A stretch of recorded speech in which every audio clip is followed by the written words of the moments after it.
بخاری شریف کی روایت ہے، بنی اسرائیل میں ایک آدمی تھا جو اللہ کا عاشق تھا۔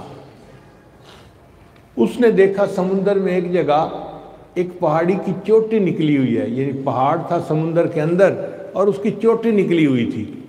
اس نے اس چوٹی کے اوپر ایک کمرہ بنایا اور اس کا خیال یہ تھا کہ کوئی مجھے ڈسٹرب نہ کرے، میں یکسوئی سے اللہ کی عبادت کروں۔ اور اس کمرے میں اس نے 400 سال تک اللہ کی عبادت کی۔ اب آپ اندازہ لگائیے، ہماری تو عمر ہی ابھی 50-60 کے قریب ہے یا 40 ہے، اس نے 400 سال اللہ کی عبادت یکسوئی کے ساتھ کی۔ کیسا خوش نصیب انسان تھا۔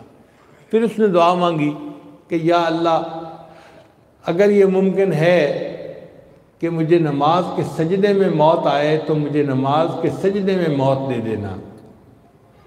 بخاری شریف میں ہے کہ اللہ نے اس کی دعا کو قبول کر لیا اور نماز میں سجدے کی حالت میں اسے موت آئی۔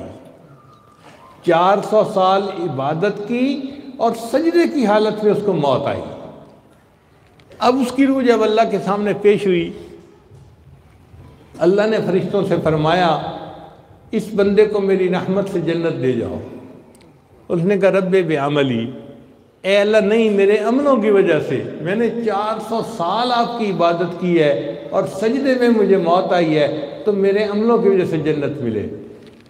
اللہ نے پھر فرمایا میری رحمت سے جنت دے دو۔ اس نے کہا رب بعملی، اللہ میرے عملوں کی وجہ سے۔ جب 2 دفعہ اس نے کہا نا، تو اللہ نے فرمایا اچھا میرے فرشتوں، جو اس کو میں نے نعمتیں دیں اور جو اس نے عبادت کی، ذرا ان کا آپس میں حساب کر لو۔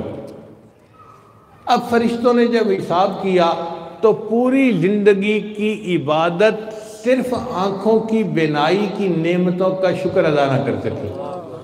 اللہ نے فرمایا میرے بندے، تیری پوری زندگی کی عبادت بینائی کا شکر ادا نہ کر سکی، اور تجھے تو میں نے کتنی نعمتوں سے نوازا تھا، فرشتوں لے جاؤ اس کو جہنم میں۔ اب جب فرشتوں نے اس کو گھسیٹا جہنم کی طرف تو وہ رونے لگا، اللہ اپنی رحمت سے جنت دے دیجئے، اللہ اپنی رحمت سے جنت دے دیجئے۔ اللہ کی رحمت جوش میں آئی، اللہ نے فرمایا ہاں اب تجھے بات سمجھ میں آئی، میں تجھے اپنی رحمت سے جنت عطا فرماتا۔